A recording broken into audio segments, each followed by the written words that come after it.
Okay.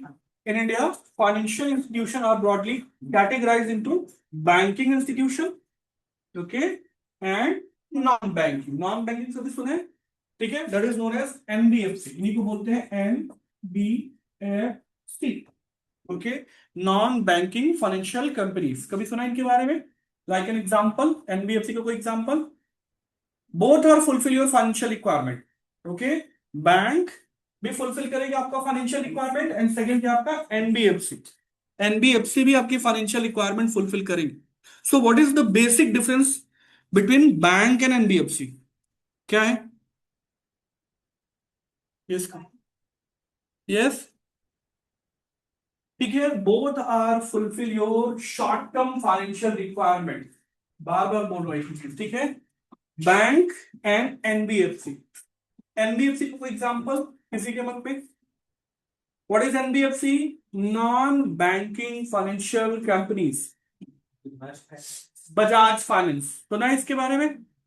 Bajaj finance, Mahindra finance, समझ में आ रहा है? श्रीराम फाइनेंस, जितना ऐसा आपको कोटक फाइनेंस, फलाना फाइनेंस, जितना ऐसा फाइनेंस मिला, दे ऑल आर एनबीएफसी.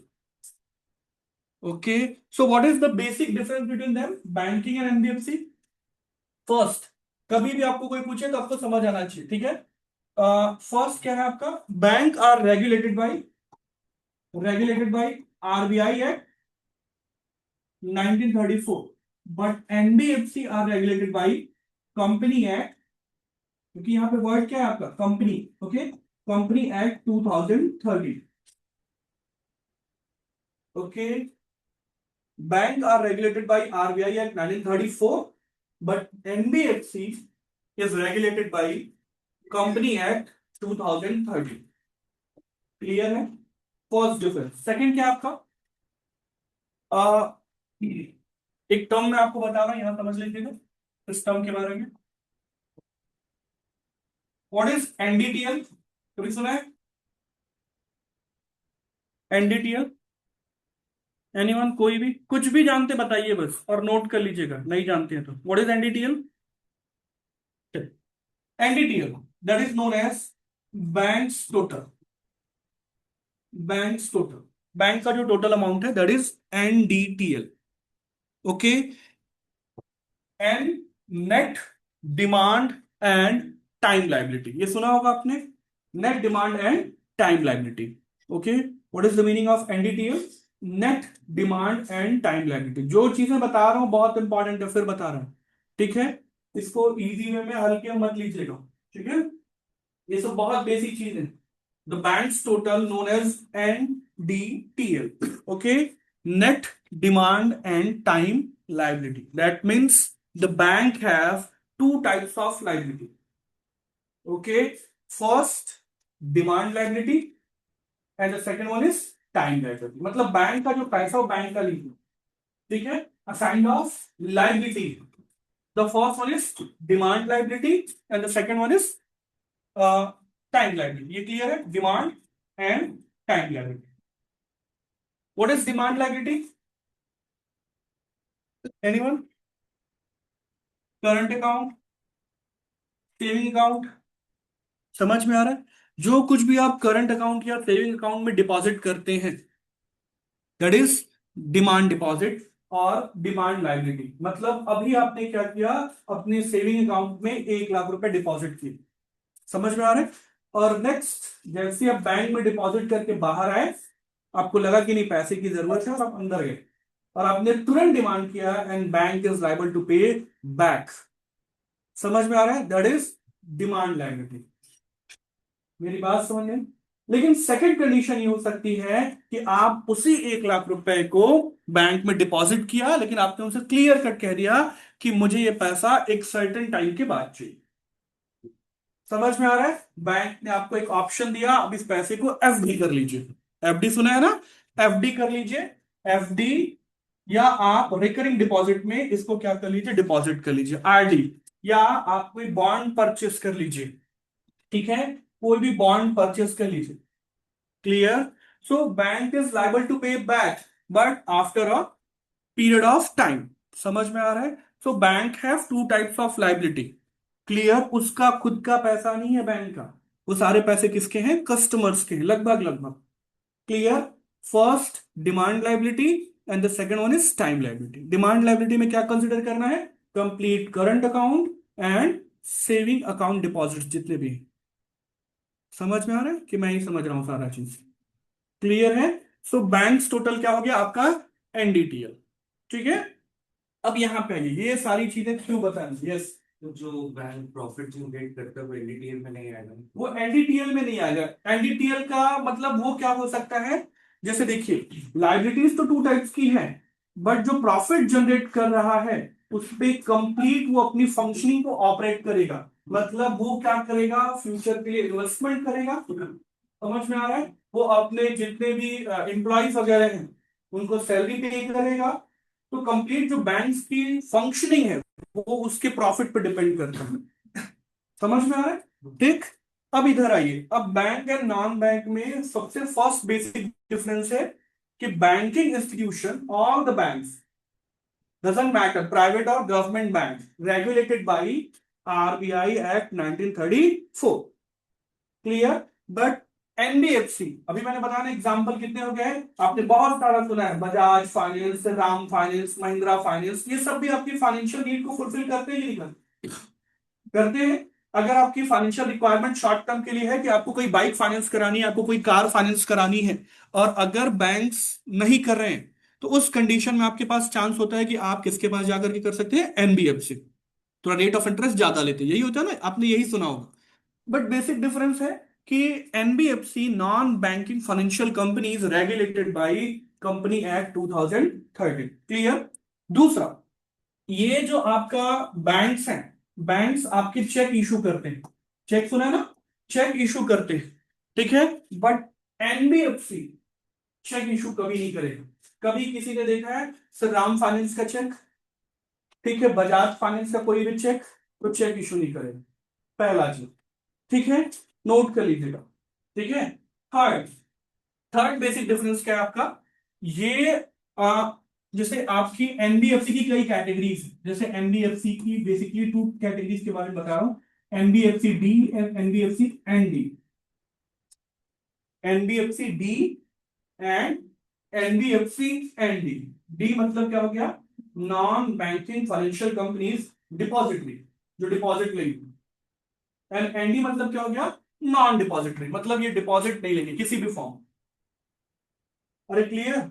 अब जो डिपॉजिट्स लेंगी वो केवल आपका टाइम डिपॉजिट लेंगी। टाइम डिपॉजिट मतलब समझ में आ रहा है? मतलब वो आपको एक सजेशन देंगे कि आप हमारी कंपनी में टाइम के लिए बॉन्ड परचेस कर लीजिए। समझ में आ रहा है? हमारा एफडी प्लान है, हमारा एफडी प्लान ले लीजिए। बट वो कभी भी डिमांड डिपॉजिट नहीं करेंगे। मतलब आपने कभी भी किसी भी Bajaj finance, Shriram finance, Mahindra finance, जितने भी ऐसे हैं, आपने कभी भी उनका करंट अकाउंट और सेविंग अकाउंट नहीं सुना होगा। सुना है क्या ऐसा कुछ? किसी के पास भी बजाज फाइनेंस का करंट अकाउंट हो? नहीं रहेगा। समझ में आ रहा है? तो इनके पास थर्ड जो है आपका demand deposit and time deposit, ठीक है ना, both are available for banks. ठीक है? बट इनकी कंडीशन में क्या है? ओनली क्या है आपका? केवल आपका टाइम डिपॉजिट को ही कंसिडर कर। ठीक है? सो बेसिकली ये थ्री डिफरेंस भी अगर आपको पता हो तो बैंक एंड एनबीएफसी में। Clear? And both are fulfil your short term financial requirement. ये समझ में आ रहा है? ठीक। नोट कर लीजिए ये सारी चीजों को। अब ये जो हम नोट कर रहे थे फाइनेंशियल इंस्टीट्यूशन इन इंडिया, तो ये फर्स्ट लाइन वही थी कि in India financial institution are broadly categorised into banking institution and non banking financial institution, जिसको आप एनबीएफआई भी बोल सकते हैं या एनबीएफसी भी बोल सकते हैं। Clear? Non banking financial companies. Clear? अब इसमें banking institution including commercial bank, cooperative banks and RRB, regional rural bank. सुना है आरआरबी के बारे में? ओके। और ये किस पे फोकस करते हैं? Focus on deposits, loan and payment services. अच्छा, ये जो आपका इनकी पेमेंट सर्विसेज भी होती है बैंक्स की, होता है ना? बट आपका एनबीएफसी का कोई भी पेमेंट सिस्टम नहीं होता। पेमेंट सिस्टम इज व्हाट, कि जैसे आप बैंक्स में आप नेट बैंकिंग यूज करते हैं ना, बट ये आपको क्योंकि ये फैसिलिटीज ही नहीं दे रहे ना, करंट अकाउंट और सेविंग अकाउंट की कोई फैसिलिटी ही नहीं दे रहे, तो इनके पास अपना कोई प्रॉपर एक पेमेंट सेटलमेंट सिस्टम नहीं होता। समझ आ रहा है? तो बेसिकली ये डिफरेंस है between bank and NBFC. Clear? ठीक है। अभी देखिए, NBFI including insurance companies, mutual fund, pension fund, development bank and micro finance institution, अभी हम सब डील करेंगे। तो ये सारी चीजें हैं क्या? ओके। अब देखिए, types of financial institution in India, ये तो हमने डील कर लिया। बैंकिंग, बैंकिंग में एक तो आपका commercial banks. Commercial banks means what? ठीक है, ऑल द बैंक्स, ठीक है, प्राइवेट और गवर्नमेंट बैंक, ठीक है, which is operated in Indian banking structure, they are commercial bank. Commercial bank का मतलब ये होगा कि वो प्रॉफिट मोटिव के लिए काम करेगी। क्लियर? जैसे कोई कॉमर्शियल बिल्डिंग है तो उसका मेन पर्पस क्या होगा? आपका प्रॉफिट मोटिव। समझ में आ रहा है? तो कॉमर्शियल बैंक्स क्या है?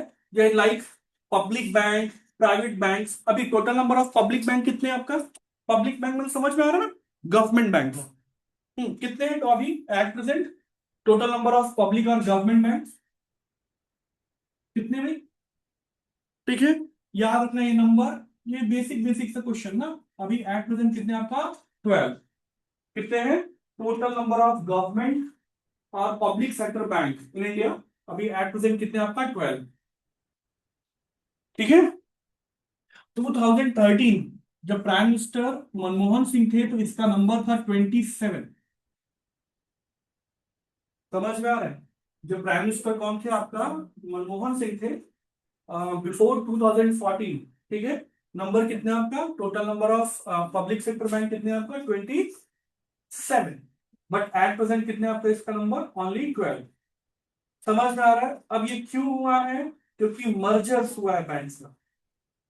लास्ट जो एक बहुत ही मेगा मर्जर था इन 2020, ठीक है, at that time Nirmala Sitharaman, the finance minister of India, इन्होंने क्या किया है? 10 गवर्नमेंट बैंक्स का मर्जर किया है। सुना है आपने कभी ऐसा कुछ? कुछ ऐसा, जैसे आप एक एग्जांपल बता रहा हूं, जैसे आपका Canara bank plus syndicate bank दोनों का मर्जर हो गया। सुना है ऐसा? बैंक ऑफ बड़ौदा में भी मर्जर हुआ है, देना bank. Yes, bank of Baroda में आपका देना बैंक एंड विजया बैंक दोनों का मर्जर। यस, कौन था? Yes bank actually private bank है। ओके, क्लियर हो रहा है? तो अभी बैंक ऑफ बड़ौदा में भी मर्ज हुआ है। किसका किसका मर्ज हुआ है? विजया बैंक एंड देना बैंक। तो नहीं कभी? ठीक है, तो ये सारी चीजें आफ्टर मर्जर। अभी at present total number of public sector bank कितने हैं आपका? आपका ओनली 12। ठीक है, प्राइवेट सेक्टर में नंबर आई थिंक 22 या 24 के अराउंड होगा। एक बार चेक करना तो कितना है, चेक करिए। नहीं 40, चेक करिए। ये नंबर इंक्रीज डिक्रीज होते रहते हैं ना। 21 है, ठीक है, तो इसको रिवर्स कर दीजिएगा। अभी ये कितना? पब्लिक सेक्टर बैंक 12 है, तो ये आपका कितना? अभी प्राइवेट सेक्टर बैंक कितने हैं आपका? Only 12 banks. ठीक है, एंड फॉरेन बैंक्स, ठीक है, तो ये क्या ऑफर करते हैं? Offering deposits, loan and payment services. Okay, and they all are profit motive. ठीक है, तो जितने भी गवर्नमेंट बैंक्स हो गए, प्राइवेट बैंक्स हो गए, जितने भी फॉरेन बैंक्स हो गए, they all are commercial banks. ये समझ में आ रहा है? ठीक है। अब यहां पे एक और क्वेश्चन है कि व्हाट इज शेड्यूल्ड बैंक? तो भी सुना शेड्यूल्ड बैंक के बारे में? नोट करिए, scheduled bank.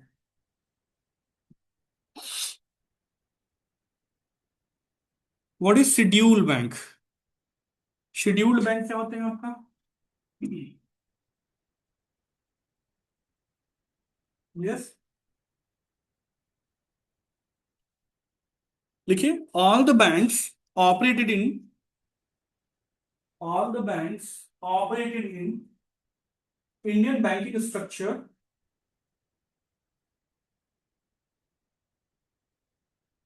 Indian banking structure and fulfill and fulfill all the norms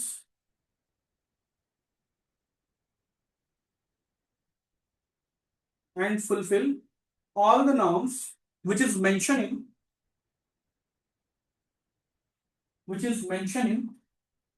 RBI Act 1934 Schedule 2, which is mentioning RBI Act 1934 Schedule 2।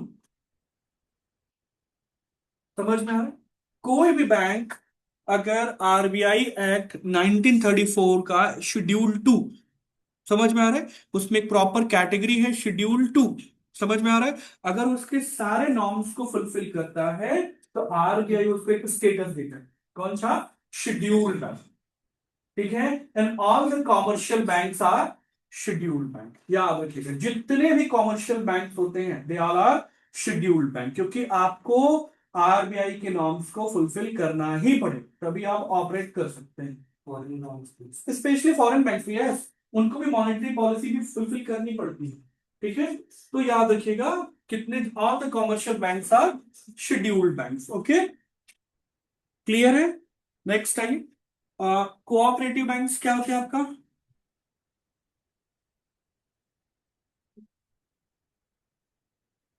ठीक है, कोऑपरेटिव बैंक्स स्पेशली वर्क कहां पे करते हैं? Focused on rural and semi urban population, promoting agricultural lending. ठीक है, तो एक तरीके से ये एग्रीकल्चर प्रमोशन के लिए या रूरल या सेमी अर्बन एरियाज में एक्चुअली ये क्या होते हैं आपका? कोऑपरेटिव बैंक्स ऑपरेट होते हैं, और इनका मेनली ये प्रॉफिट मोटिव के लिए काम नहीं करते हैं।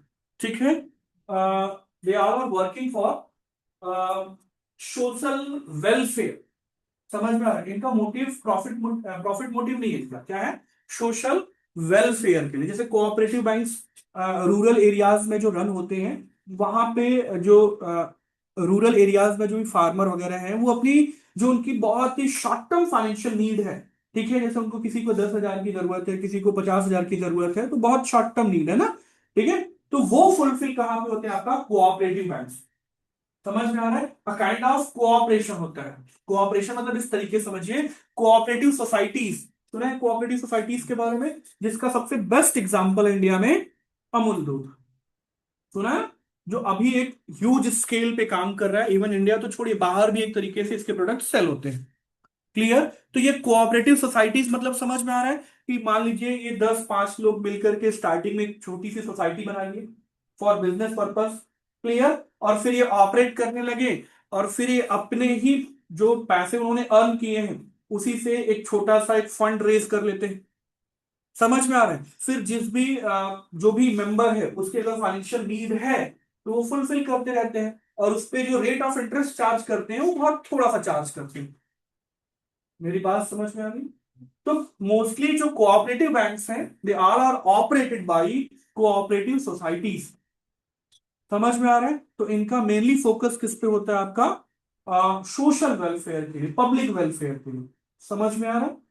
नेक्स्ट, नेक्स्ट आपका होता है रीजनल रूरल बैंक्स, जो एक्चुअली रूरल एरियाज में क्रेडिट प्रोवाइड करते हैं। ओके, अब यहां पे देखिए एनबीएफआई, नॉन बैंकिंग फाइनेंशियल इंस्टीट्यूशंस, जिसकी कैटेगरी है आपका एनबीएफसी को बोलते हैं ना, non banking financial companies. Okay, तो इसमें कौन कौन सी कंपनीज ऐड होगी? लाइक इंश्योरेंस कंपनीज, ये सब एनबीएफआई का पार्ट है, एनबीएफसी का पार्ट है।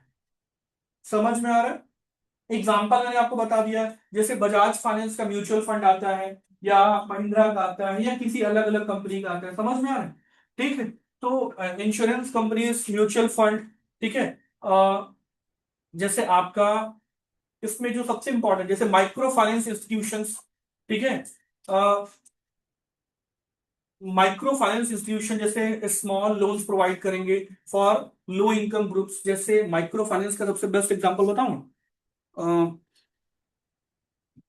जैसे आपका, जैसे आप कभी बहुत रिमोट एरियाज में जाइएगा, इवन बस्तर के साइड में चले जाइए, तो आपको वहां पे छोटे छोटे, वहां पे इतना बैंकिंग स्ट्रक्चर बहुत प्रॉपर नहीं है ना। समझ में आ रहा है? ऐसा नहीं है कि खूब बड़े से एचडीएफसी का बैंक या फलाना एसबीआई या बड़े बड़े ब्रांचेस है वहां पे, ठीक है। बहुत रिमोट एरियाज में छोटे छोटे ऐसे फाइनेंशियल इंस्टीट्यूशन है, लाइक एनबीएफसी है। जैसे एक बहुत बेस्ट एग्जांपल हो गया इसका, माइक्रो फाइनेंस इंस्टीट्यूशन का, जैसे आपका एयरटेल पेमेंट बैंक, सुना है कभी? सुना है? एयरटेल पेमेंट बैंक, ठीक है। ये बहुत रिमोट एरियाज में, रूरल एरियाज में ऑपरेट होते हैं। समझ में आ रहा है? जैसे मान लीजिए किसी को फंड सेल करना है, सॉरी फंड ट्रांसफर करना है, या आपको कोई भी आपकी जो फाइनेंशियल नीड है, जैसे यहाँ पे क्या है, लो इनकम ग्रुप्स के जो लोग हैं, समझ में आ रहा है, उनकी जो भी बहुत बेसिक सी फाइनेंशियल नीड है, वो माइक्रो फाइनेंस इंस्टीट्यूशंस क्या करते हैं, फुलफिल करते हैं। अब आप चेक करिए कि कौन कौन से और भी, चेक करिए, सर्च करिए, एग्जाम्पल तो समझना है। चेक करिए माइक्रो फाइनेंस इंस्टीट्यूशन एमएफआई क्या है,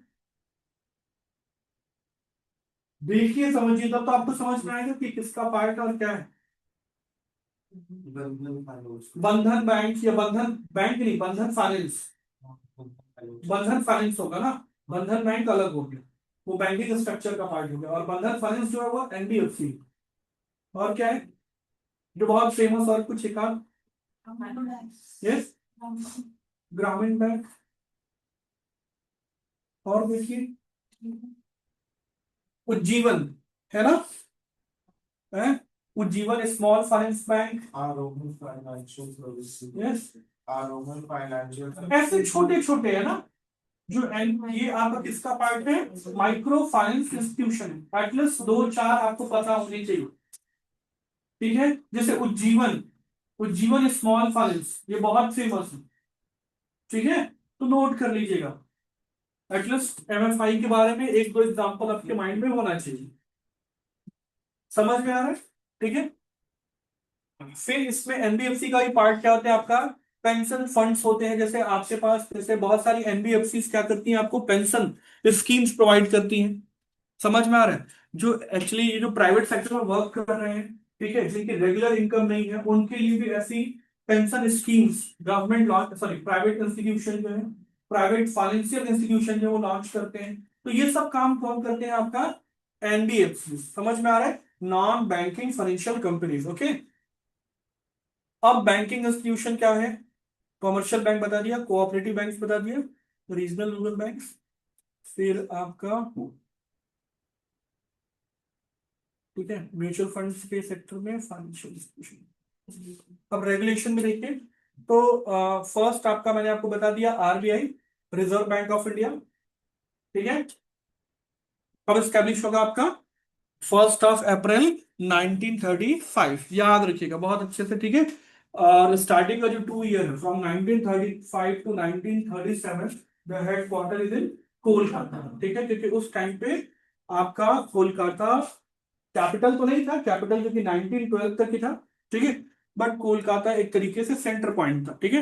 एंड देन आफ्टर 1937 अभी हेडक्वार्टर क्या आपका मुंबई। एट प्रेजेंट आपका संजय मल्होत्रा कौन है आपका, आरबीआई गवर्नर है, ठीक है। RBI also known as the banks of all bank, सभी बैंकों का बैंक है। जैसे हमारी जो फाइनेंशियल नीड है, कौन फुलफिल करेंगे, बैंक्स। बट बैंक्स की भी फाइनेंशियल रिक्वायरमेंट या फाइनेंशियल नीड को कौन फुलफिल करता है, आपका आरबीआई। क्लियर? आरबीआई एक रेगुलेटरी बॉडी है, रेगुलेट करेगा कंप्लीट बैंकिंग स्ट्रक्चर को इंडिया में। इसके साथ ही साथ, ठीक है, जो आपका करेंसी इशू कौन करता है, आपका करेंसी भी कौन इशू करेगा, आपका RBI, the central bank of India, okay. Next आइए, सेबी। सेबी के बारे में बता दिया आपको कि security exchange board of India, SEBI, ठीक है। कब स्टैब्लिश कब होगा, 1988। हेडक्वार्टर क्या है आपका सेबी का, ठीक है। और इसकी चीफ कौन है अभी, सेबी के आपका चेयरपर्सन कौन है अभी, कोई भी? देखिए छोटी छोटी चीजें आपको नहीं पता है ना, जानना चाह रहे हैं, चेक करिए, चेक करिए, सेबी को पहले देख तो लीजिए, सेबी का लोगो वगैरह सब चीज कम से कम समझ में तो आए। चेक करिए, सभी चेक करिए, एटलीस्ट सेबी का लोगो चेक करिए। अभी एक डिस्प्यूट आया था, सेबी की जो चेयरपर्सन थी माधुरी पुरी बूच, सुना था? वो एक स्कैम में फंस गई थी अभी जस्ट कुछ मंथ पहले ही, समझ में आ रहा है? हाँ, वो एक बहुत ही, कौन है अभी, नहीं हुई है, कल नहीं हुई है। ठीक है, कौन है, नोट कर लीजिएगा। तुहीन, तुहीन क्या नाम है, कांडा, नोट कर लीजिए। तुहीन नाम पता था, तुहीन नोट कर लीजिएगा। ये चेयरपर्सन है, ठीक है। तुहीन Kanta Pandey, okay.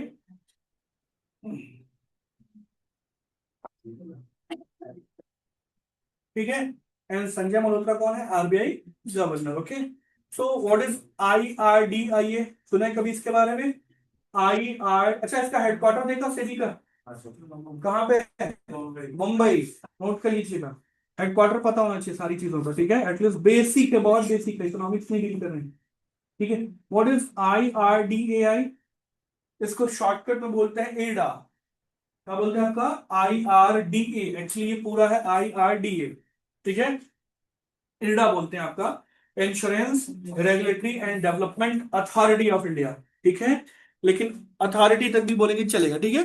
Insurance regulatory and development authority, IRDA, IRDA, ठीक है। इसका हेडक्वार्टर है आपका कहाँ पे है, हैदराबाद। चेक करिए, चेक करिए, चेक करिए, इरडा को भी देख लीजिए, चेक करिए।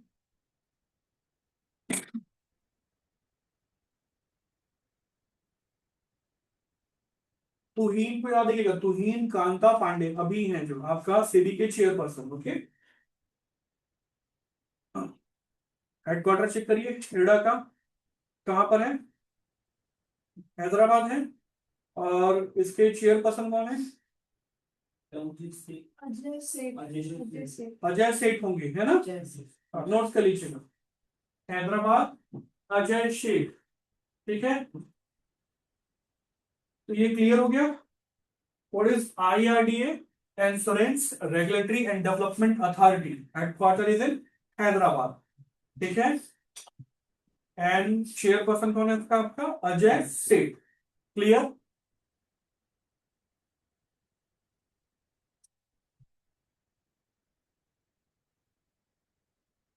ठीक है, नेक्स्ट आइए। आपने कभी सुना है नाबार्ड के बारे में?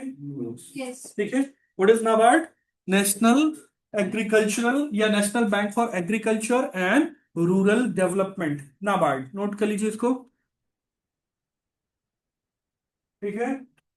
ये सब बेसिक है, ठीक है। National bank for agriculture and rural development, NABARD, ठीक है। ये अपेक्स बॉडी है, नोट कर लीजिए, apex body in a field of agriculture and rural development, note कर लीजिए, the apex institution in the field of, ठीक है, apex institution in the field of agriculture and rural development, ठीक है। Apex institution in the field of agriculture and rural development, समझ में आ रहा है? जैसे जो मिनिस्ट्री है, पहले अच्छे से समझिएगा ना, जो मिनिस्ट्री है हमारी, जैसे आपका मिनिस्ट्री ऑफ एग्रीकल्चर, ठीक है। जो आपके मिनिस्टर है कौन है, आपका agriculture minister of India at present. अब यही सब क्वेश्चन आएगा ना, बेसिक बेसिक। मैं कौन सा आपका इसरो के बारे में पूछ रहा हूँ, कुछ भी सैटेलाइट के बारे में, चलो बताओ, PSLV, मत चेक करिए, ठीक है। कौन है आपका, Shivraj Singh Chouhan, former chief minister of Madhya Pradesh, okay. At present क्या आपका minister of agriculture in government of India, ठीक है। तो जो मिनिस्ट्री फंड एलोकेट होते हैं बजट में, बजट में फंड एलोकेशन के बाद मिनिस्ट्री के पास पैसा आता है, और मिनिस्ट्री क्या करती है, अब उस पैसे को डायरेक्ट तो खर्च नहीं कर सकती। मान लीजिए अगर उसको चाहती है कि वो एग्रीकल्चरल डेवलपमेंट के लिए पैसा खर्च करना चाहती है, या लोगों को एग्रीकल्चरल क्रेडिट प्रोवाइड करना चाहती है, तो क्या मिनिस्ट्री खुद घर घर जाएगी, ये लो 10,000 का लोन, ऐसा तो नहीं है ना। तो वो अपना काम किससे करती है, अपेक्स बॉडी। अपेक्स बॉडी कौन है, in field of agriculture and rural development, NABARD. तो वो पैसा किसको देती है, नाबार्ड। और नाबार्ड भी डायरेक्ट अब कस्टमर के टच में नहीं आता।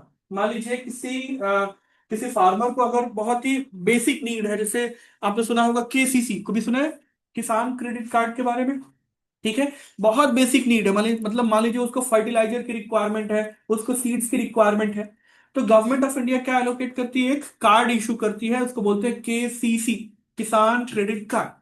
गवर्नमेंट ये कहती है कि आप अभी अपनी नीड्स को फुलफिल कर लीजिए, जो भी आपकी फाइनेंशियल नीड्स है, और जब अब आप सेल करेंगे एमएसपी पे, एमएसपी समझ में आ रहा है, जब आप एमएसपी पे, हाँ, जब आप एमएसपी पे सेल करेंगे तो उस टाइम पे आप हमको रिफंड कर दीजिएगा पैसा। मेरी बात सुन रहे हैं? तो अब ये नाबार्ड क्या करती है, इसके पास जो भी फंड आता है, ये फंड अब आप, ये नाबार्ड क्या करती है, ये कॉमर्शियल बैंक, इसमें बहुत मिनिमम, वो भी एक तरीके से पेनल्टी के फॉर्म में लेती है। समझ में आ रहा है? उस पर एक सर्टेन डेज डिसाइड करती है कि गवर्नमेंट कितने टाइम तक आप पे कर देंगे, तो आपसे कोई भी चार्जेस नहीं लेगा। मेरी बात समझ में आई? लेकिन कई लोग, ठीक है, सेल होने के बाद भी क्या करते हैं, उस पैसे को या तो खर्च कर देंगे। समझ में आ रहा है? तो आपको एज अ पेनल्टी क्या करना होगा, कुछ एडिशनल पे करना पड़ेगा। बात समझ में आई?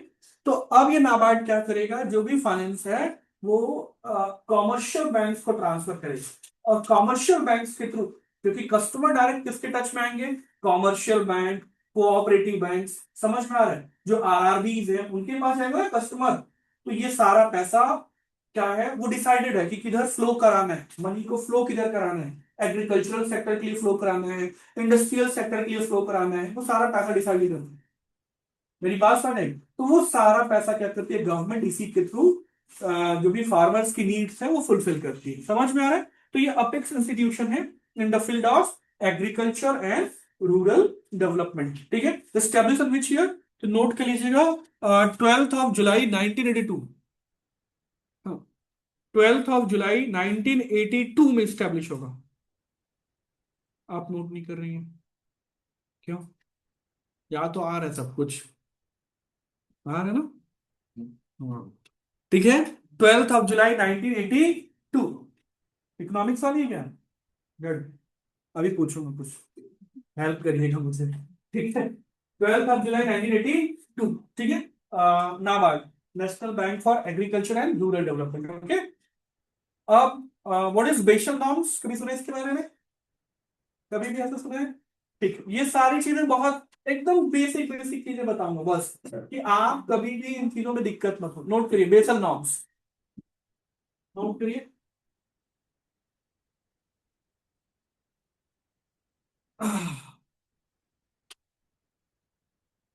पहले तो बेसल जो है, सिटी इन स्विट्जरलैंड, नोट कर लीजिए कहां पे है, ये सिटी कहां पे है आपका, स्विट्जरलैंड, ओके। बेसल क्या है, city in Switzerland, okay, European countries में। क्लियर हो रहा है? मतलब वहां से एक तरीके से नॉर्म्स आएंगे, रूल्स एंड रेगुलेशंस आएंगे। पहले तो ये समझ लीजिए कि कहां से इसका आपका स्टार्टिंग है, ठीक है। The Basel norms are international banking regulation. समझ में आ रहा है? ये क्या है आपका, इंटरनेशनल बैंकिंग रेगुलेशन। देखिए, एक तो हो गया कि चलो आरबीआई रेगुलेट कर रही है इंडियन बैंकिंग स्ट्रक्चर्स को, समझ में आ रहा है, बट ग्लोबल लेवल पे भी क्या होता है, बैंक्स को रेगुलेट करने के लिए एक आपका इंटरनेशनल नॉर्म्स होते हैं, एक स्टैंडर्ड होता है, एक सर्टेन क्राइटेरिया होते हैं, समझ में आ रहा है, जो बैंक्स को फुलफिल करना होता है, and that is Basel norms. ये बेसल क्या है, a city in Switzerland, okay. So देखिए क्या है, the Basel norms are international banking regulation, okay, created by the Basel committee on banking supervision. ये कौन क्रिएट करता है, ये नॉर्म्स को कौन जनरेट करता है, आपका जो कमिटी है आपका BCBS, okay, Basel committee on banking supervision, ठीक है, to strengthen global financial stability and reduce risk. किसी भी नॉर्म्स का मेजर ऑब्जेक्टिव क्या होगा, कि फाइनेंशियल स्टेबिलिटी और क्या करना, एंड रिड्यूस रिस्क। समझ में आ रहा है? अगर आरबीआई भी अगर रेगुलेट कर रहा है, तो आरबीआई का मेजर ऑब्जेक्टिव क्या है, फाइनेंशियल स्टेबिलिटी, एंड सेकंड क्या होना चाहिए, रिड्यूस द रिस्क। समझ में आ रहा है कि नहीं आ रहा है? अगर आप ये कर रहे हैं तो ही आप एक तरीके से रेगुलेटरी बॉडी है। जैसे रेगुलेटर होता है ना फैन में, तो क्या करता है, स्पीड को कंट्रोल कर रहा है, समझ में आ रहा है? वैसे ही बैंकिंग सिस्टम में कंप्लीट रेगुलेशन के लिए रेगुलेटरी बॉडीज होती है। समझ में आ रहा है? इंडिया में आरबीआई एंड बेसल नाम समझ में आ रहा है? तो इसका मेजर एक तरीके से ऑब्जेक्टिव क्या है? To strengthen global financial stability and reduce risk. Okay, अब तक क्या है? ठीक है, देखिए क्या है, India implements these norms through Reserve Bank of India. ठीक है, अब यहाँ पे जो बेसल नॉर्म्स हैं उसको एक तरीके से मैंडेट करने की रिस्पॉन्सिबिलिटी किसकी है, या एक तरीके से एग्जीक्यूट करने की रिस्पॉन्सिबिलिटी किसकी है? जो इंडिया का अपेक्स बैंक है, जो इंडिया का सेंट्रल बैंक है, दैट इज आरबीआई। समझ में आ रहा है? तो ये पूरी रिस्पॉन्सिबिलिटी किसकी है? आरबीआई। तो यहां पे लिखा है the are sorry India implements these norms through Reserve Bank of India. इन्हीं के थ्रू वो क्या करता है? ये नॉर्म्स को एक तरीके से इंप्लीमेंट्स करता है। ठीक है, अब तक बेसल के टोटल 3 नॉर्म्स आए, बेसल 1, 2 एंड 3। इजी है, बेसल 1, 2 एंड 3। बेसल 1 कब आया था? 1988 में, पहले सुन लीजिएगा। देन बेसल 2 इन 2004, और अभी क्या इंप्लीमेंट कर रहे हैं? आपका बेसल 3। ठीक है, और ये प्रपोज्ड है। बेसल 4 का प्रपोज होगा आपका 2023। ठीक है, तो अभी इंडिया में कौन से नॉर्म्स को फुलफिल कर रहे हैं? जो बैंकिंग स्ट्रक्चर है, बेसल नॉर्म्स 3। ठीक है, हाँ नोट कर लीजिए इसको। ये बहुत इजी चीजें हैं और कुछ बहुत ज्यादा नहीं बता रहा हूं मैं आपको, ये बस इतना लिख लीजिए कि किस ईयर में आए, और उस पर बहुत सारे प्रोविजंस है, बहुत सारे प्रोविजंस हैं। ठीक है, उतना करिए जितना आपके पास बेसिक एटलस नॉलेज हो। बेसल 1, ठीक है, इन 1988, बेसल 2 नॉर्म्स इन 2004, बेसल 3 इन 2010। ठीक है, इसको इंप्लीमेंट होने में बहुत टाइम लगता है। समझ में आ रहा है? जैसे आरबीआई ने डेडलाइन की थी बेसल 3 के लिए 2024 तक इंप्लीमेंट कर लेना। समझ में आ रहा है? टाइम लगता है। ठीक है, बेसल 3 नॉर्म्स 2010 एंड बेसल 4। अब मैं अगर आपको इसमें बेसल 3 नॉर्म्स को बताऊंगा ना, तो ये बहुत इकोनॉमिक्स पे डीप हो जाएगा, आप उस लेवल में शायद ना पहुंच पाए, इसलिए उसी तक जाइए जहां तक आपके काम की चीज है। बेसल 1, 2, 3 एंड बेसल 4 क्या आपका प्रपोज्ड है इन 2023। अभी इंडिया में बेसल नॉर्म्स 3, ठीक है ना, एग्जीक्यूट हो रहे हैं। ओके, ठीक है, ये क्लियर हो गया? नोट कर लिए? ठीक, बेसल नॉर्म्स हो गए।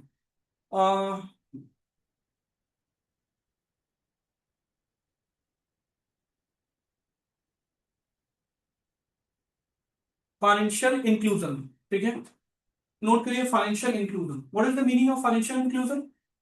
एनीवन? प्रॉपर वे में बताइए ना, आप बस इसको नोट करिए, financial inclusion. Yes, proper way, आराम में टाइम, अच्छा बोलिए, ऐसे ही बोलिए, जो आप समझ रहे हो। means general public को भी mainstream banking sector अपने funds channelize करना। ओके, और कुछ?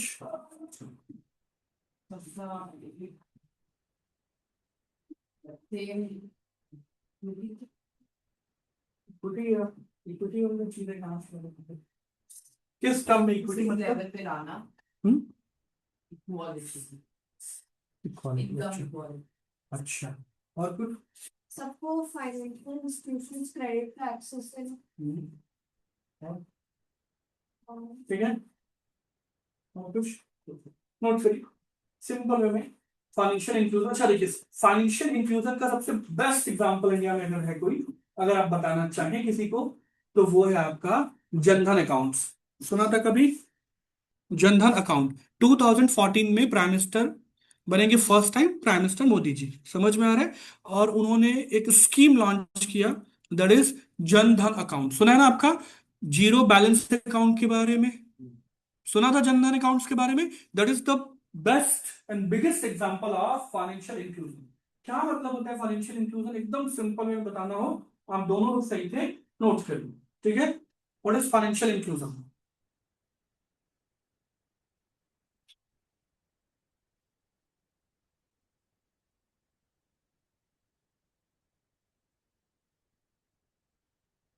ठीक है, फाइनेंशियल इंक्लूजन नोट करिए। ठीक है, to provide financial services, to provide all financial services, note करिएगा, ऑल फाइनेंशियल सर्विसेज, ठीक है, to provide all financial services at grass root level, grass root level,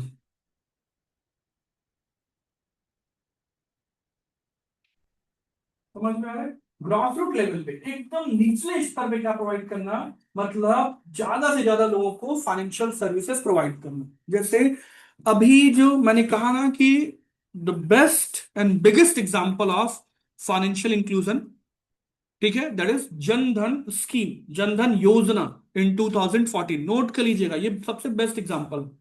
अब ये क्यों है वो भी प्रूव करूंगा, नोट करिए पहले, ठीक है। The best and biggest example of financial inclusion, Jan Dhan scheme in 2014, ठीक है ना, कब हुआ था? 2014 में।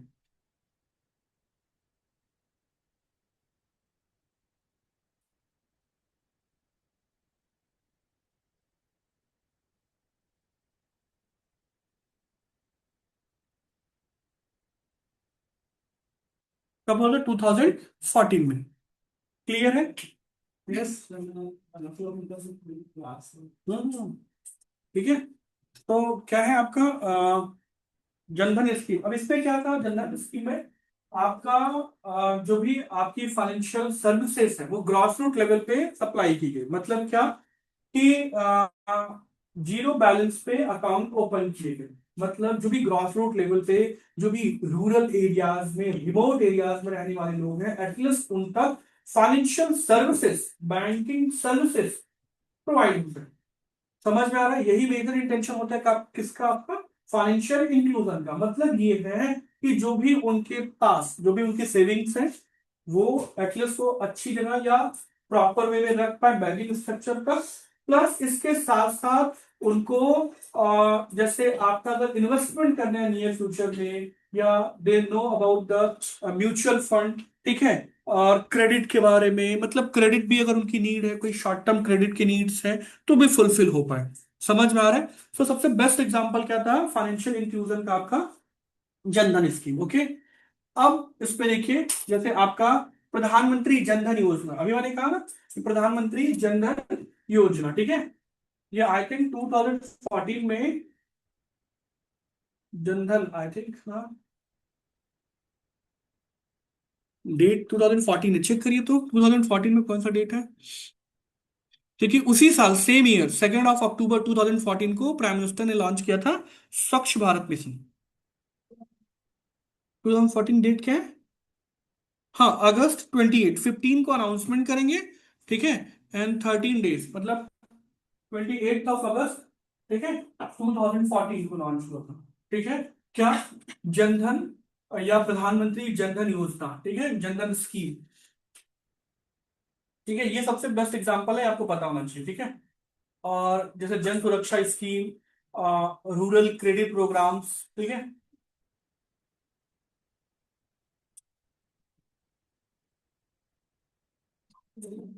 What is UPI? Unified payment interface, याद रखिएगा, ठीक है। अ,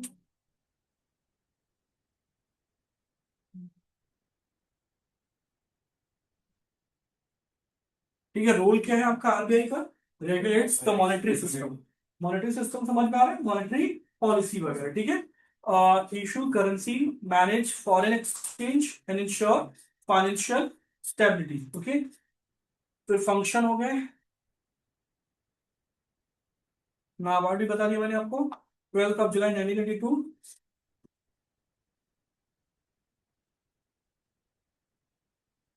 एग्जिम बैंक के बारे में सुना है कभी?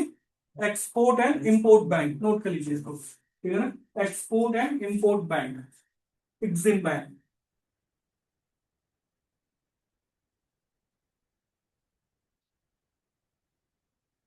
कब स्टेब्लिश होगा आपका? 1 जनवरी 1982।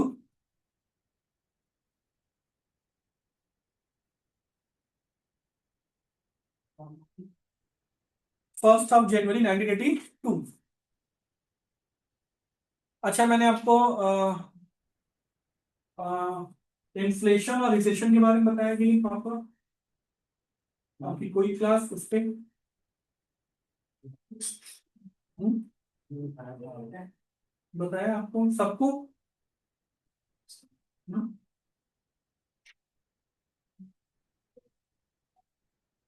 ठीक, फिर ये हो गया 1 जनवरी 1982, ठीक है, एग्जिम बैंक। देन आपने सेबी, ठीक है, एक्चुअली ये जो है ऑपरेट होगी 1992 से, ठीक है, बट स्टेब्लिश होगी 1988 में, ठीक है, 1988 में स्टेब्लिश होगी और ऑपरेट कब होगी आपका, फ्रॉम 1992, ठीक है, याद रखिएगा।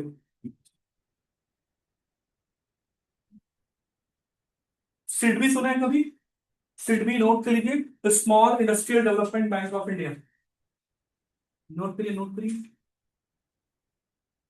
SIDBI, small industries development bank of India, ठीक है, small industries development bank of India, ठीक है।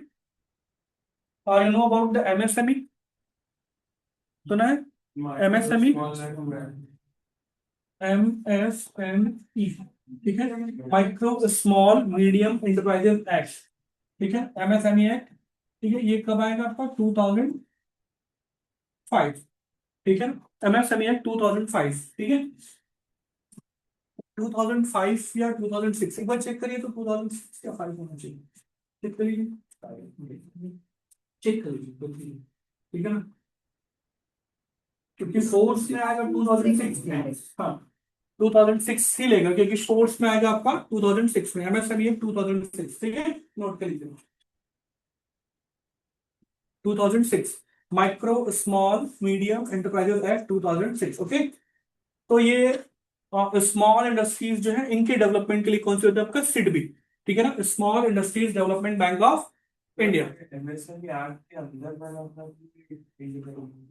ये जो स्मॉल, ये आपका है सिडबी, एक्चुअली ये बहुत पहले वाला था, एमएसएमई तो बाद में आया, 2005-6 में आया, समझ में आ रहा है, बट ये जो इंस्टीट्यूशन था, जैसे आपका, जैसे ये सिडबी की बात कर रहा हूँ पर्टिकुलरली, ठीक है, तो ये गवर्नमेंट, ये देखिए टाइम देखिए, पहले 1990s का टाइम है, ठीक है, एक्चुअली हमारे यहाँ इंडस्ट्रियल डेवलपमेंट के लिए मल्टीपल ऑफ टाइम क्या की गई, पॉलिसी इंप्लीमेंट की गई, लाइक जैसे आपका बता रहा हूं, जैसे फर्स्ट पॉलिसी आफ्टर इंडिपेंडेंस क्या था आपका, ये नेहरू के टाइम में आई थी ये first policy for industrial growth, ठीक है ना, and that is implemented in 6 अगस्त 1948, ठीक है ना, ये कब इंप्लीमेंट होगा आपका, 6 अगस्त 1948। तो उस टाइम पे हमारा इंडस्ट्रियल ग्रोथ का जो एक तरीके से हम इंडस्ट्रियल ग्रोथ के लिए कंप्लीटली इस पर डिपेंड है, या इंडस्ट्रियल ग्रोथ के लिए हम किस पॉलिसी को अडॉप्ट किए हुए थे कंप्लीटली, आपका जैसे हमारे यहाँ, जैसे आपने सेक्टर, या आप इस तरीके से समझिए कि हमने completely socialist form of economy को अडॉप्ट किया, समझ में आ रहा है? सोशलिस्ट मतलब एक तरीके से हमारा मेजरली फोकस किससे था आपका, हम सोशल सेक्टर्स के लिए, समझ में आ रहा है? फिर इस पॉलिसी को फिर इंप्लीमेंट किया गया 1956 में, इसको बोलते हैं सेकेंड इंडस्ट्रियल पॉलिसी, ठीक है, ये आई थिंक वो 6 अगस्त था, और ये 30 अगस्त के आसपास होगा, ठीक है ना, 1956 में आया, इस टाइम भी नेहरू ही थे, ठीक है, बार बार इंप्लीमेंट किया गया, बट बाद में क्या हुआ, एक पॉलिसी है जिसको बोलेंगे आपका जैसे आपका इंडस्ट्रियल ग्रोथ के लिए जो सबसे इंपॉर्टेंट पॉलिसी है, दैट इज एलपीजी पॉलिसी, सुना है ना आपने इसको, ठीक है, लिबरलाइजेशन, प्राइवेटाइजेशन एंड ग्लोबलाइजेशन, ये अभी भी ये पॉलिसी हम इंडस्ट्रियल ग्रोथ के लिए, ठीक है, अडॉप्ट की हुई, लिबरलाइजेशन, प्राइवेटाइजेशन एंड ग्लोबलाइजेशन, कब आपका ये, इसको, ठीक है, आपका 1991, ठीक है, ठीक है, ये आपका 1991 में liberalisation, privatisation and globalisation, the LPG policy also known as new industrial policy, ठीक है, इफ एनीवन आस्क यू कि what is new industrial policy, same LPG ही new industrial policy, LPG also known as new industrial policy, Rao Manmohan model, Rao Narasimha Rao at the time the Prime Minister of India and Manmohan Singh as a Finance Minister of India. Clear हो गया, Rao Manmohan model, ठीक है, new industrial policy, LPG policy, liberalisation, privatisation and globalisation, ये clear हो रहा है? ये कब अडॉप्ट किया? 1991 में। ठीक है। अब इसमें क्या किया गया, इसके थ्रू हमने एक्चुअली इस पॉलिसी में बहुत सारे प्रोविजंस थे, बहुत सारे अमेंडमेंट्स किए गए फॉर इंडस्ट्रियल ग्रोथ। ठीक है। और उसी के बाद हमने क्या किया, हमने ये सोचा कि भाई हमको क्या करना है, एक तरीके से स्मॉल इंडस्ट्रीज के डेवलपमेंट के लिए। ठीक है। क्योंकि देखिए, जब मैंने कहा ना कि फर्स्ट जो हमारी इंडस्ट्रियल पॉलिसी थी 1948 की, या जो सेकंड थी 1956 की। फर्स्ट कब आ रही है? 1948, एंड सेकंड कब आ रही है आपका? 1956। तो हमारा केवल और केवल टारगेट किस पे था? आपका लार्ज स्केल इंडस्ट्रीज पे। किस पे था? लार्ज स्केल इंडस्ट्रीज पे। मतलब हम बहुत सारा पैसा लगाएंगे और एक ही जगह पे खूब सारा प्रोडक्शन करें। मेरी बात समझ में? जैसे लार्ज स्केल इंडस्ट्रीज का सबसे बेस्ट एग्जांपल क्या है आपका? लाइक बीएसपी, बिलाय स्टील प्लांट, है ना? ये कब स्टेब्लिश हो रहा है? अराउंड 1955-56 के अराउंड। समझ में आ रहा है? Kind of large scale industry है कि नहीं? क्योंकि अभी भी यहाँ पे एट अ टाइम अभी क्या है, अभी भी यहाँ पे 55,000, मोर देन 55,000 लोग अभी भी क्या एम्प्लॉयड है यहाँ। मेरी बात सुने।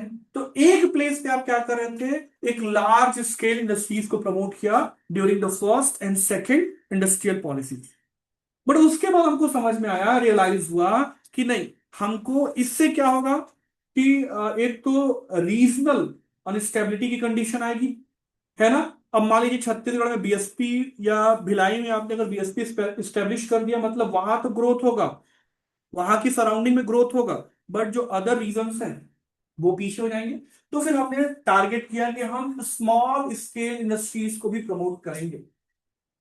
समझ में आ रहा है? और इनको फाइनेंशियल, इनकी जो फाइनेंशियल नीड्स है, इनकी जो फाइनेंशियल रिक्वायरमेंट है, उनको फुलफिल करने के लिए एक प्रॉपर फाइनेंशियल इंस्टीट्यूशन होना चाहिए, एंड दैट इज सिडबी। समझ में आ रहा है? और ये कब स्टैब्लिश कर दिया गया था? पहले ही, 2 अप्रैल 1990। समझ में आ रहा है? बहुत पहले ही ऐसा सोचा गया। इनकॉर्पोरेट कर दिया होगा इसने, यस, एक्ट के अंदर ही ले आया होगा। एक्ट के अंदर ही ले आए इसको। बट पहले इससे हमने क्या किया था, एक ऐसा सीट भी ऑलरेडी रन हो रहा था। समझ में आ रहा है? तो हमने इसको क्या किया, इस फाइनेंशियल इंस्टीट्यूशन को फोकस कर दिया for the development of small industries. ठीक है। तो स्टैब्लिश कब होंगे आपका? 2 अप्रैल 1990। हेडक्वार्टर कहाँ है इसका? लखनऊ। नोट कीजिए, द हेडक्वार्टर इज इन लखनऊ। ठीक है। वो रजिस्टर है, वो क्या है? अच्छा, ठीक। ठीक है, अटेंडेंस कर दीजिएगा ना अपना। लखनऊ में इसका हेडक्वार्टर है। ओके, नोट कर लीजिएगा सिडबी। एमएसएमई एक्ट 2006, नोट कर लीजिएगा ये भी। ठीक है। अ, ये LIC, life insurance corporation of India, कब स्टैब्लिश होगा? 1 सितंबर 1956, नोट कर लीजिएगा। एटलीस्ट एक रफली आइडिया हो कि कब स्टैब्लिश हो रहा है। 1 सितंबर 1956।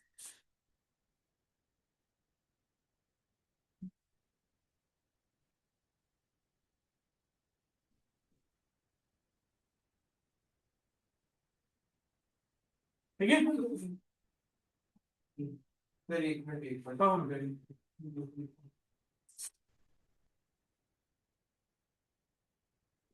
good। इसका भी मुंबई। ठीक है। Yes, नेक्स्ट आगे चले। yes, अब यहाँ पे म्यूचुअल फंड सेबी, इस वक्त तो हो गया। एनपीएस।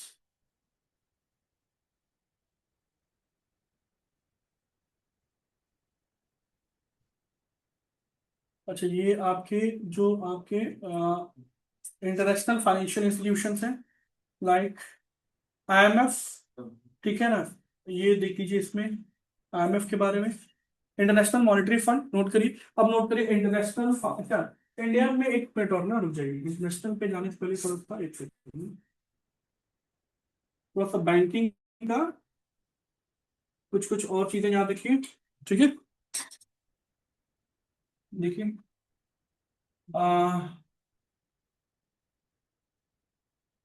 कुछ स्पेसिफिक डेट बताता हूँ, 1770। ठीक है। जिसमें इंडिया का फर्स्ट कॉमर्शियल बैंक स्टेब्लिश होगा। ठीक है, पता है कौन सा था? First commercial bank of India. Bank Baroda है ना, नहीं, बड़ौदा। नोट कर लीजिएगा, the first commercial bank of India established in 1770।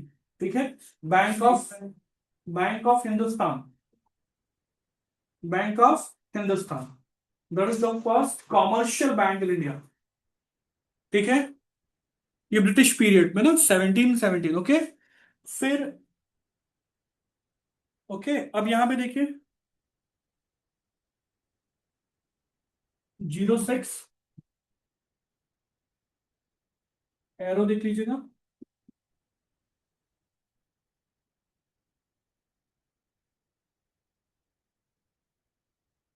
ठीक है, इजी है, डोंट वरी। ठीक क्या है, डेट थी?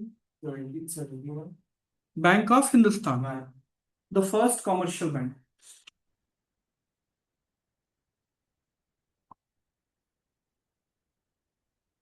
एकदम इजी है, डेट को लेकर के टेंशन मत लीजिएगा ना, एटलीस्ट एक दो बार रीड कर लीजिएगा इसको। ठीक है, ताकि एक रफली एक आइडिया हो। एरो देख लीजिएगा किस तरीके से मूव हो रहा है। जो ब्रिटिश टाइम में, ये सब सब की बात हो रही है ब्रिटिश टाइम में, सब ब्रिटिश टाइम में क्या थी, टोटल 3 प्रेसिडेंसी।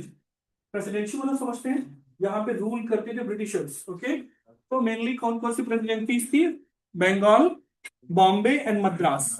ठीक है, तो ईस्ट की तरफ है बंगाल। ठीक है, इसलिए यहां पे 1806 में स्टैब्लिश हुआ बैंक ऑफ बंगाल। ठीक है, फिर ये आपका बॉम्बे की तरफ है बैंक ऑफ बॉम्बे। ठीक है ना, और आपका ये आपका बैंक ऑफ मद्रास।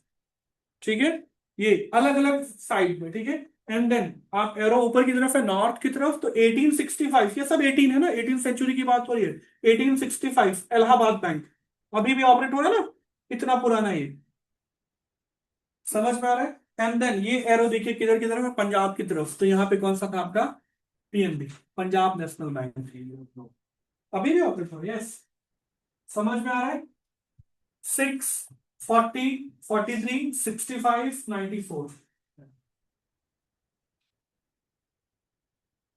ठीक है, 6, 40, 43, 65 है, 94।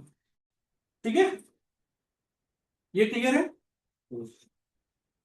अब देखिए ये क्यों बता रहा हूं, इसका रीजन है ना इसमें। ये जो है, ये जो तीनों प्रेसिडेंसीज हैं, बंगाल, बॉम्बे एंड मद्रास। ठीक है, ये सब मर्ज हो गए बाद में, ये तीनों मर्ज हो गए कब, इन 1921।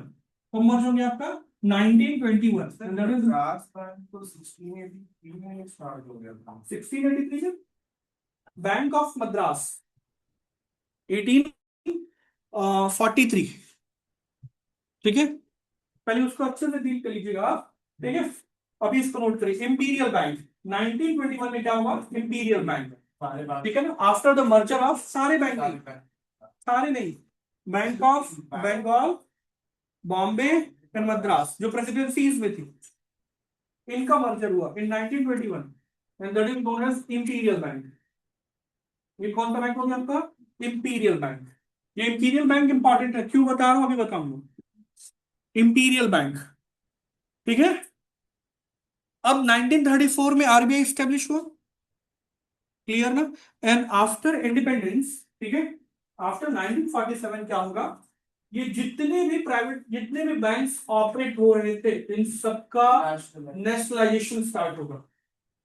नेशनलाइजेशन मतलब समझ में आए, इन सबके कैपिटल्स को, इन सबके स्टॉक्स को कौन परचेस कर लेगी, गवर्नमेंट ऑफ इंडिया। यानी गवर्नमेंट ऑफ इंडिया की ऑनरशिप में आ जाएंगे सारे के सारे बैंक। क्लियर हुआ। और इसी जो इंपीरियल बैंक है, इसका 1 जुलाई 1955, कब हो रहा है आपका, 1955 को, after nationalisation of imperial bank, इसी को क्या नाम दे दिया गया आपका, एसबीआई। समझ में आ रहा है, स्टेट बैंक ऑफ इंडिया। ये क्लियर हो गया, तो एसबीआई का भी डेट आपको क्लियर है, 1 जुलाई 1955। ठीक है, the largest public sector bank in India, with the branches, with the ATM. ठीक है ना, ये सारी चीजों को लेकर के 1 जुलाई 1955। पीएनबी कब स्टैब्लिश होगा आपका? 1894। 1865 में इलाहाबाद बैंक। तो इतने में ही आपका लगभग लगभग कि बैंकिंग के सभी ईयर्स कंप्लीटली हो जाएंगे। ओके,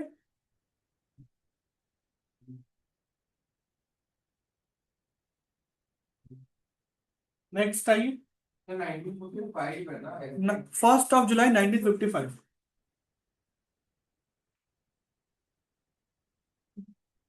अब आ जाइए यहाँ पे।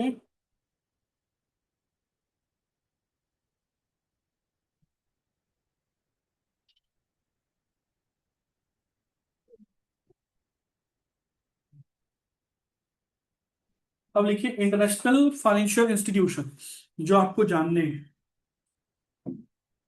International financial institution.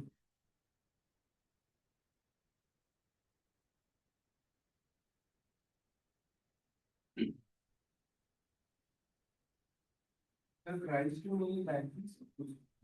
बैंकिंग ज्यादातर, या बैंकिंग या इकोनॉमिक्स में क्या डील करेंगे? बैंकिंग और इन्फ्लेशन, रिसेशन, जो बेसिक्स टॉपिक्स हैं, ठीक है। थोड़ा सा मैं बेसिक में भी अभी आऊंगा, ठीक है। कितने टाइम?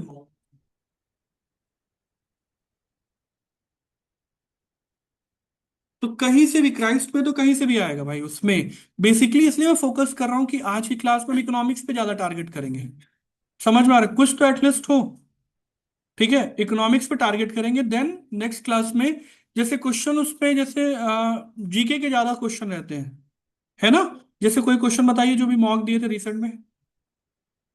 यस, आईआरडी आया था ना। इधर इधर इधर इधर, ठीक है। अभी देखिए वो बता रहे मॉक दिए थे, आईआरडीए आया था। क्या आया था आईआरडीए के बारे में? Establish in which year? ये आया था। स्टैब्लिशमेंट डेट पूछा था, ईयर। हम्म। और हाँ इतना ये बाकी चेस्ट है वो अभी तो रिसेंट में ना। रिसेंट क्वेश्चन ज्यादा आएंगे। तो आज की क्लास में बेसिकली इकोनॉमिक्स पे थोड़ा फोकस कर लेते हैं। और मैंने केवल बैंकिंग का ही अभी तक बताया, बैंकिंग या जितने भी फाइनेंशियल इंस्टीट्यूशन, वो भी जस्ट बेसिक्स, ठीक है। कि कम से कम ये सब चीजों से अवेयर रहिए, ठीक है। आईएमएफ के बारे में आ,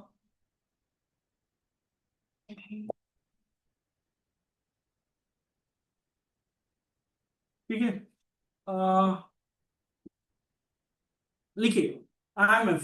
फर्स्ट केवल दो तीन पॉइंट नोट करेंगे ना। IMF, international Monetary fund. Yes, international Monetary fund.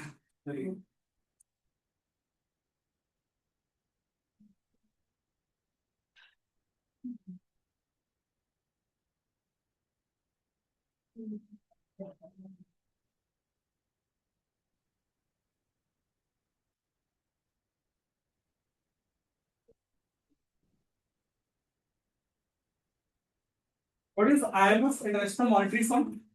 The International Monetary Fund, also known as IMF, promotes financial stability and monetary cooperation in the world. ठीक है। तो ये किस चीज के लिए समझ में आ रहा है? स्टैब्लिश कब होगा? ये होगा आपका 1945, after the second World war. Yes sir. ये पीडीएफ दे दूंगा मैं आपको। नहीं, क्योंकि टाइम वेस्ट नहीं करना है अपना जनार्दन। ठीक है, ये पीडीएफ दे दूंगा, बस समझ लीजिए कि व्हाट इज आईएमएफ, ठीक है। तो आईएमएफ क्या है आपका, यहाँ पे क्लियर कट है, ये पीडीएफ मैं आपको प्रोवाइड करा दूंगा। Okay, the International Monetary Fund also known as IMF promotes financial stability and, उसमें बहुत सारे फैक्ट्स जो थे ना नहीं थे, जैसे बैंकिंग ईयर वगैरह थे, इसलिए मैंने नोट कराया सारी चीजों, ठीक है। यहाँ पे है तो नोट नहीं करना है, पीडीएफ में दे दूंगा आपको, ठीक है। The International Monetary Fund, also known as IMF, promotes financial stability and monetary cooperation in the world, ठीक है। अब इसके साथ ही साथ क्या है आपका, स्टैब्लिशमेंट कब होगा इसका? हाँ आगे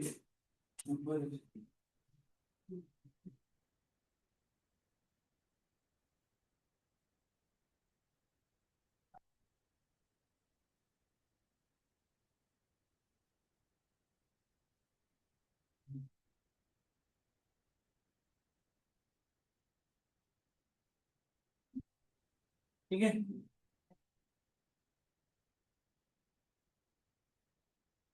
यहाँ देखिए, IMF is governed by and accountable to its 193 member countries. So total member countries कितनी है इसमें IMF में 193. And according to UN, according to United Nations, total number of countries कितनी है 193. Okay, तो ये कितनी countries है member countries है 190. Okay, इसमें establishment कब है? The IMF was established in July 1944. Okay, after the Second World War या during Second World War भी बोल सकते हैं क्योंकि टाइम वही चला था. Second World War from 1939 to 1945. 45 में ट्रीटीज वगैरह होंगी. ठीक है, तो ये ड्यूरिंग सेकेंड वर्ल्ड वॉर है. ओके, एस्टेब्लिशमेंट कब होगा? जुलाई 1944 at the United Nations Brayton Wood conference. यही इसी कॉन्फ्रेंस से दो फाइनेंशियल इंस्टीट्यूशन आएंगे, मेजर फाइनेंशियल इंस्टीट्यूशन. फर्स्ट यही से आएगा. हाँ, यही से आएगा. यहां से दो फाइनेंशियल इंस्टीट्यूशन आएंगे. एक तो आपका IMF हो गया और सेकंड आपका वर्ल्ड बैंक. ठीक है, एंड दोनों के हेडक्वार्टर कहाँ आपका है? वॉशिंगटन DC में. ठीक है, नोट कर लीजिएगा, ये सारी चीजें दिमाग में रखिएगा. ठीक है, तो ये Brayton Wood conference in new hemisphere United states. Okay, इसके बाद इसमें बाकी चीजें, अरे यार कहाँ पे छूट गई, बार बार म्यूचुअल फंड में आ जा रहा है.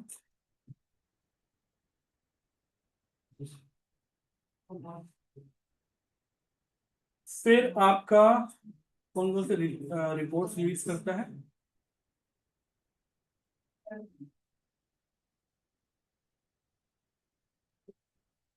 देखिए कौन कौन से रिपोर्ट्स रिलीज करता है. Reports release by IMF. World economic outlook करके एक रिपोर्ट आती है इसकी. ठीक है, ग्लोबल फाइनेंशियल स्टेबिलिटी रिपोर्ट आती है इसकी. ठीक है, फिस्कल मॉनिटर रिपोर्ट आती है. तो ये सब एक बार अपने लेवल पे आप डील कर लीजिएगा इन सारी चीजों में. ठीक है, इसका हेडक्वार्टर है आपका Washington DC, established in 1944 by Bretton Wood conference. Okay, फिर आपका WEF वर्ल्ड इकोनॉमिक फोरम. ठीक है, जैसे वर्ल्ड इकोनॉमिक फोरम है, the World Economic Forum engages the foremost political, business, cultural and other leaders of the society to shape the global, regional and industry agendas. ठीक है, तो इन सारी चीजों को डील करने के लिए क्या होता है आपका ये फोरम होता है, वर्ल्ड इकोनॉमिक फोरम. ठीक है, कब स्टैब्लिश हुआ था? It was establish in 1971 as a non profit foundation. ठीक है, एज एन इंडिपेंडेंट. ठीक है, impartial and not tied to any special interest. So इसका हेडक्वार्टर है आपका जेनेवा. जेनेवा स्विट्जरलैंड में इसका हेडक्वार्टर है. और IMF एंड वर्ल्ड बैंक का हेडक्वार्टर है आपका वॉशिंगटन DC में. याद रखिएगा, the capital of yes world bank. ठीक है, दोनों का हेडक्वार्टर है आपका वॉशिंगटन DC में ना. एंड ये आपका जो वर्ल्ड इकोनॉमिक फोरम है इसका हेडक्वार्टर है आपका जेनेवा. Okay, Switzerland. इसकी भी रिपोर्ट्स आती हैं वर्ल्ड इकोनॉमिक फोरम की, like global gender gap report. ठीक है, ये सुना भी होगा आपने. ठीक है, यस. ठीक है, एनर्जी ट्रांजिशन रिपोर्ट जो आता है आपका, इंडेक्स आता है. World Bank same establish same year in 1944 by Bretton Woods conference. ठीक है, और इसका भी हेडक्वार्टर है आपका वॉशिंगटन DC. ओके, ठीक है, it is an international financial institution responsible for providing loans to the countries for their development programme. जो वहां पे डेवलपमेंट प्रोग्राम चल रहे हैं. और इसमें total number of member countries कितनी है आपका वर्ल्ड बैंक में? 189. बट IMF में total number of member countries कितनी है आपका? 193, नहीं 190. ठीक है, और ये हो गया आपका world bank. Then WTO.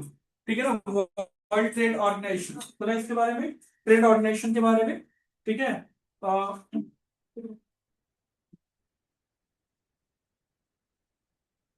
WTO का भी हेडक्वार्टर है आपका जेनेवा स्विट्जरलैंड, स्टैब्लिश ऑन 1 जनवरी 1995. ठीक है, इसका हेडक्वार्टर है आपका सेम जेनेवा स्विट्जरलैंड, जिससे वर्ल्ड इकोनॉमिक फोरम का भी वहीं पे. ओके, मेंबरशिप कितने हैं आपका? 164 मेंबर्स हैं अभी. ठीक है, फिर ADB एशियन डेवलपमेंट बैंक, सुना इसके बारे में? एशियन डेवलपमेंट बैंक 1966 में स्टैब्लिश हो गई. ठीक है, एंड 31 मेंबर जो गवर्नमेंट मेंबर्स है इसके एशियन डेवलपमेंट. ठीक है ना, स्पेशली एशिया कॉन्टिनेंट्स में. तो मैं इस पे ये सब बताने से पहले एक समझ नहीं आ रहा, बाकी बेसिक चीजें जानते हैं कुछ भी? और जैसे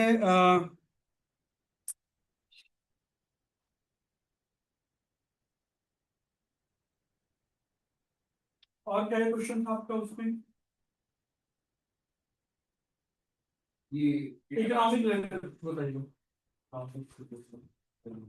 और किस सेक्शन को मैं स्किप कर रहा हूँ, आप टच कर रहे हैं? हम्म? देखो आप जाकर ड्यूटी पे आराम से बैठ के। और कुछ, और इकोनॉमिक्स का कोई सेक्शन जो आप चाहते हैं कि वो उस सेक्शन को टच कर लिया जाए या एक तरीके से डील कर लिया जाए? कोई भी। वो तो बेसिक्स बता रहा था ना। हाँ, तो आज ऐसा कि मतलब उस सेक्शन को एटलीस्ट ये रहे कि हाँ ये करना है हमको। हम्म। आपका कोई सजेशन कि सर इस टॉपिक को डील कर ले या इसके बारे में कुछ बता दीजिए। अच्छा, जबरदस्ती मत पूछ लीजिएगा ना, हाँ ये बता दो, ऐसा नहीं, जो आपको लगे कि इंटरेस्ट है आपको।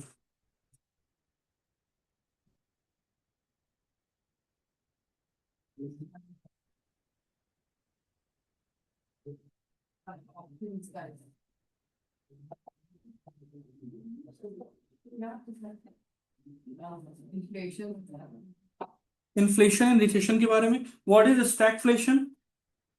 Anyone? Just type of yes? that it's like नहीं, कुछ भी। What is stagflation?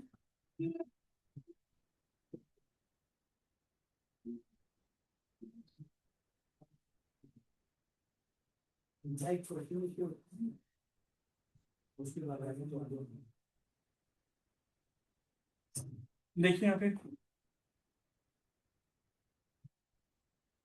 About the inflation and recession, थोड़ा सा बेसिक एटलीस्ट आपके पास कुछ हो, ठीक है? ये पॉइंट नोट कर लीजिएगा इसमें। What is inflation? बोलिए। rise in the price of goods in the market. Yes. Rise of price of goods in the market. Goods and commodity या गुड्स एंड सर्विसेज कुछ, हाँ? और कुछ ऐसा आता है इंग्लिश में। इकोनॉमिक्स में वही बोलना था, और कुछ नहीं। हाँ। यस। ऐसा आता है इंग्लिश में आता है। ओके। और सर आप बात हम्म? नहीं करते हैं। मैं उतना ही रखते, उतना ही बताना है, रखना ऐसा नहीं होगा ना, रखते तो उतना ही, मुझे पता है, बताना उससे ज्यादा है, कोशिश करना है कुछ और बताइए। चलिए देखिए, इन्फ्लेशन नोट कर लीजिएगा, ठीक है? Inflation, what is inflation? बहुत सारी चीजें एक साथ बता देता हूँ, देख लीजिए, ठीक है? और इसका जस्ट ऑपोजिट होगा आपका रिसेशन में। Okay, so what is inflation in a simple way? The quantity of money increase in the market, ठीक है? What is inflation? A situation, market situation when the money, when the quantity of money increase in the market। क्या increase हो गया है? Quantity increase हो गया money की, ठीक है? समझ में आ रहा है? क्वांटिटी ऑफ मनी, एक लाइन से आप बहुत सारी चीजें बता सकते हैं, समझिएगा बहुत अच्छे से, ठीक है? What is inflation? Market situation when the quantity of money increase in the market, मतलब बहुत पैसा है मार्केट में, बहुत सारा पैसा है, क्वांटिटी इंक्रीज हो गई। क्वांटिटी इंक्रीज होने से क्या होगा? This is the situation of higher liquidity, है ना? तो हायर लिक्विडिटी की कंडीशन आ गई, मतलब ज्यादा फ्लो हो रहा है पैसा। सेम जैसे मॉनसून के टाइम में जब रिवर में वाटर की क्वांटिटी इंक्रीज हो जाती है, तो वहां पे एक तरीके से लिक्विडिटी हाई होती है कि नहीं होती है? समझ आ रहा है? सेम कंडीशन यहां भी होगी। The quantity of money increase in market, that means higher liquidity, बहुत पैसा है मार्केट में सबके पास, ठीक है? And then I want to sell this pen, ये पेन बेचना चाहता हूं, ठीक है?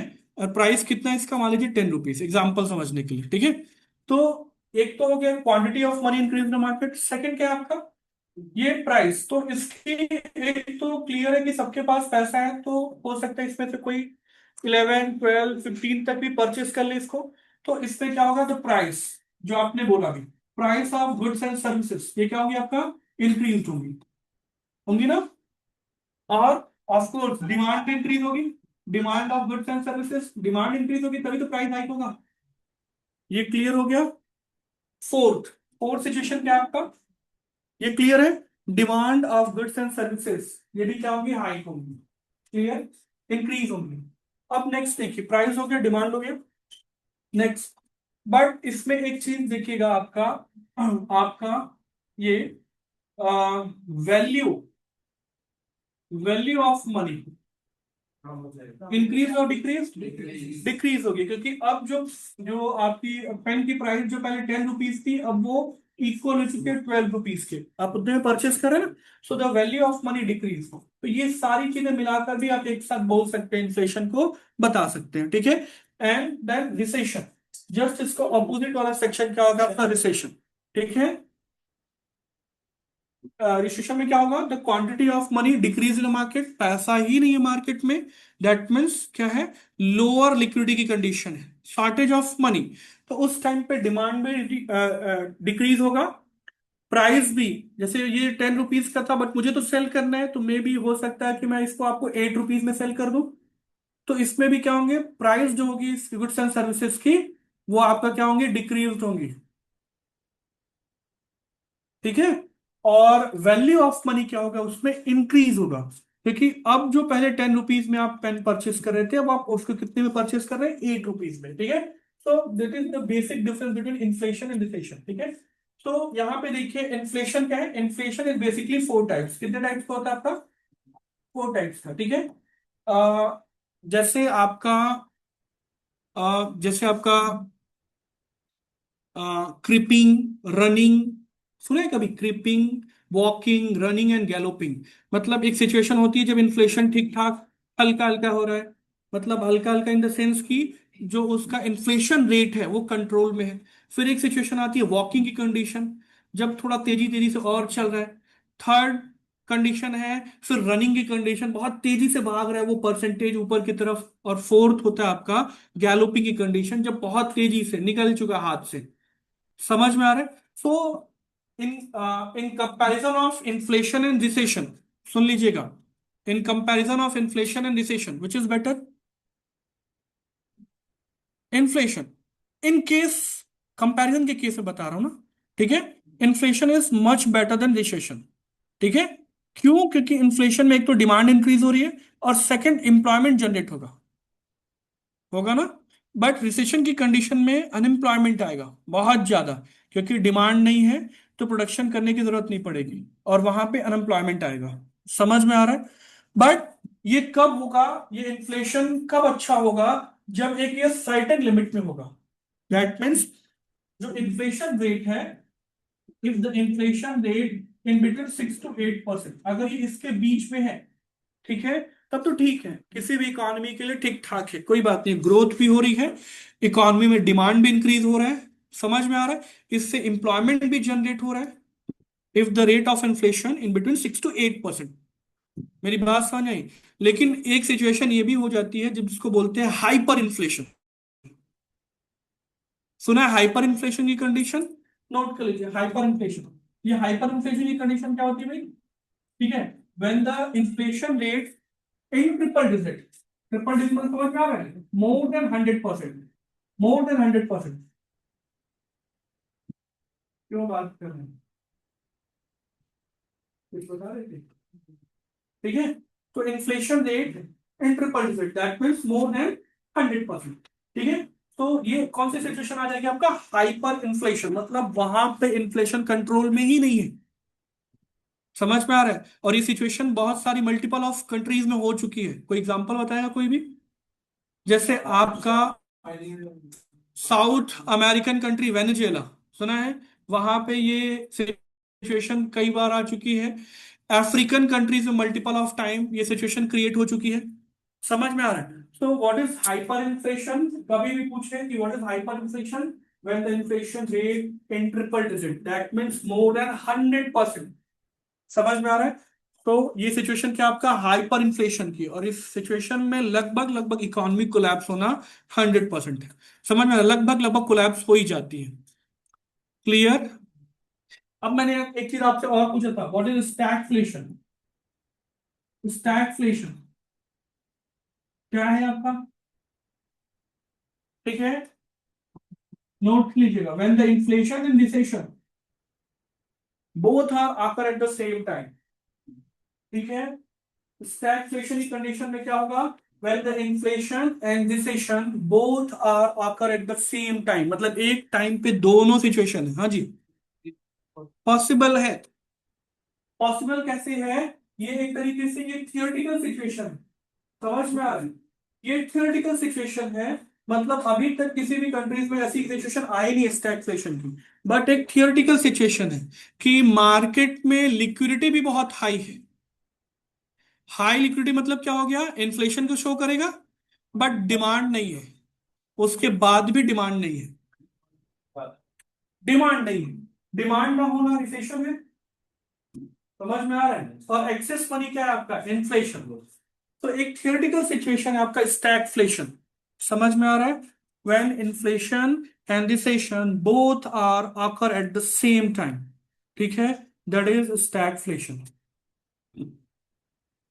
इसमें से बहुत कुछ समझ में आया कि नहीं आया, कि मैं ही समझ रहा हूं सब कुछ? क्या है? आया ना? पता है, पता है।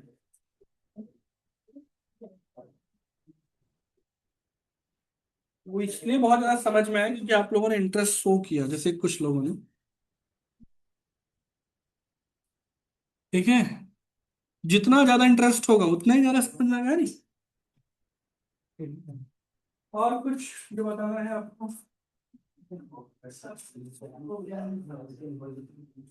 थक गए? पेज पे वो हो गया अटेंडेंस आपका?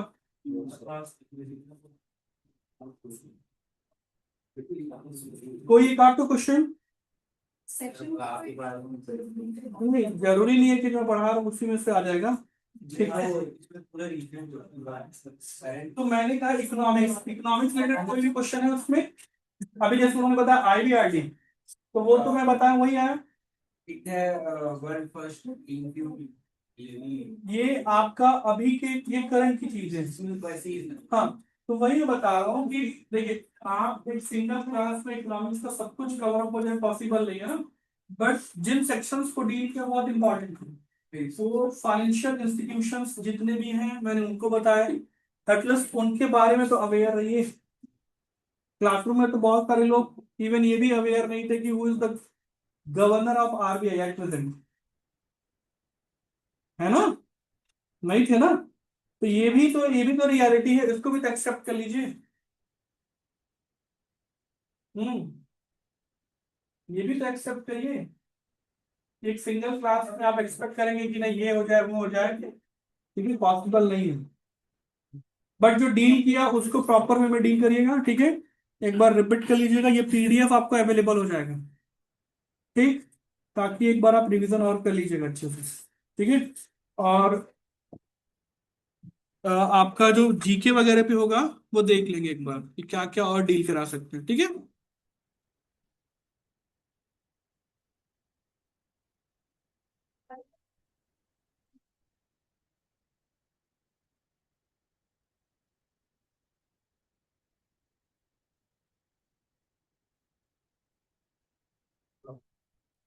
गाइस नीचे रीडिंग रूम में आओ गाइस का